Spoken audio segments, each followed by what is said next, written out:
Welcome back to the Developer's Kitchen. Here, we will continue to work on preparing our first game, a roguelike. I'm Nia Fosha of Peach Cobbler Studios, and today I'll be guiding you through designing our game's mechanics, both for the main gameplay as well as our progression. But before we can get into that, we need to recap what we covered the last time we were cooking. We started off by picking a core pillar we wanted to focus on. Though you may have chosen differently, I went with rewarding player knowledge. Next, we came up with ideas about how to achieve our focus pillar while also ensuring we had not let the other pillars grow rotten.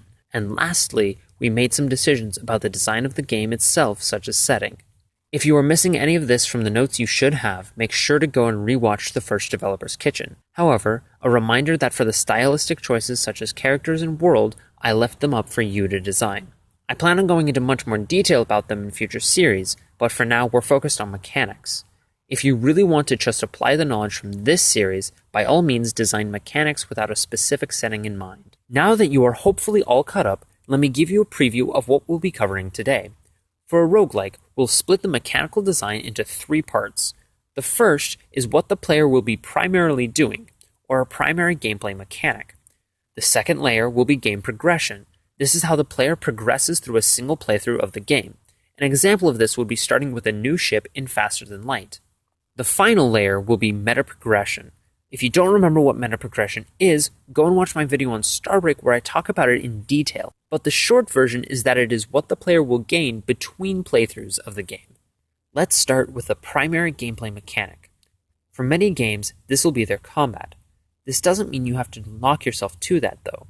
Even in a roguelike, the primary component could be a puzzle or just a player picking their own path. However, I'm going to be simple here and choose combat as my primary gameplay mechanic.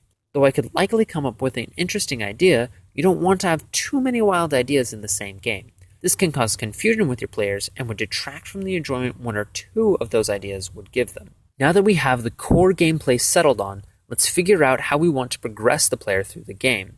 Though this is generally more obvious in a larger game, player progression is in just about every game. It could be getting a new type of block in a puzzle game, or getting a new combat ability. For the case of a roguelike, you'll want something relatively small for your primary progression. If it's something monumental or game-changing, it will cause the player to seek out that upgrade and feel empty each time they restart and have it stripped away from them. For me, I'm going to have the progression be moving to more difficult areas, each semi-random to keep the experience fresh. Once again, nothing too special, but I have some fun ideas saved for meta progression. So now we have the primary gameplay mechanic as well as the progression mechanic. With those 2 decided on, you should now have a rough idea of how a singular run-through of your roguelike will go. You might not have the specifics because of how you want your meta progression to work, but it will give you a general overview of how things will go. If you're struggling to get ideas about your own game, I have put up a few general things mine will have to give you some inspiration. Moving on to the big one, meta progression.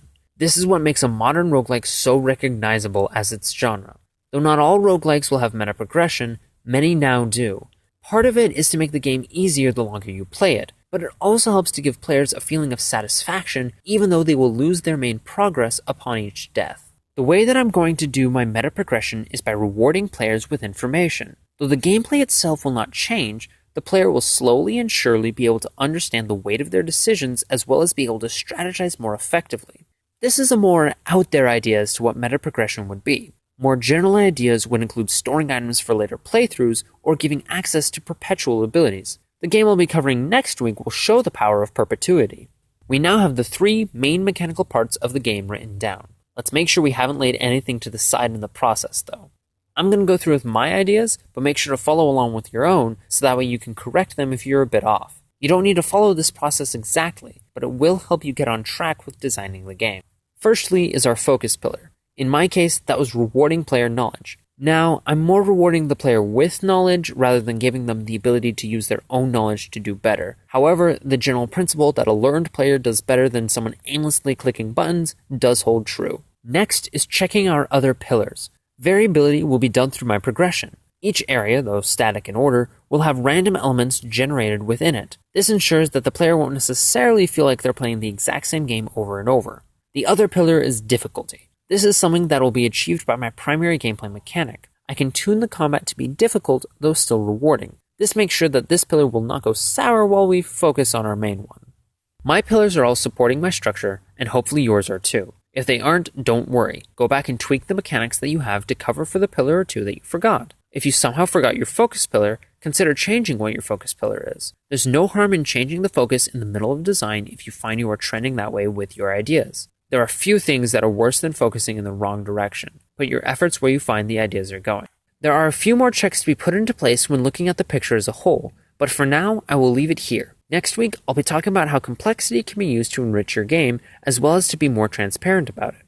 We'll finally be coming off of the science fiction streak we've had and get into a more fantastical world. We've got some good progress on this experience, it's now in the oven. When we come back, we'll bake it on our game engine of choice and wait until it is heated with the numbers that we want it to have. I'll see you next week.